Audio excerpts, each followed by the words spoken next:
हे माझ्या वडिलांची शेती आणि शेतीमध्ये असा ऊस लावलेला आहे, पाहू शकता हिरवगार मस्त. आणि पाणी चालू केलं आहे शेतामध्ये,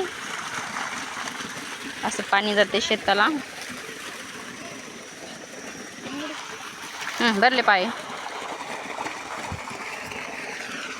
इथं छान असं पाणी जातं, चंबरचं पाहू शकता. ऊसाला भरपूर असं इकडं पाणी जातं. एवढी छान शेती, पण त्यांच्याकडं म्हणजे काम करणारं कोणीच नाही आहे. छोटा भाऊ दुसरीकडे जातो कामाला आणि वडीलच करत असतात शेती काम. म्हणजे खूप छान आहे शेतात, पण करणारच कोणी नाही आहे. ही स्वाभिमान योजनाची शेती भेटलेली माझ्या वडिलाला.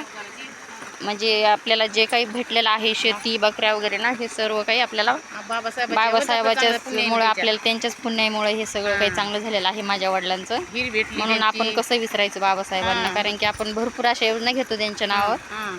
कारण त्यांच्यामुळे जे काय आहे ते आपण आज चार चौघात उठतो बसतो, हे केवळ त्यांच्यामुळेच आपल्याला मान सन्मान हा मिळतोय आपल्याला. तर ही शेती माझ्या वडिलाला तर त्यांच्यामुळेच ही शेती मिळालेली आहे.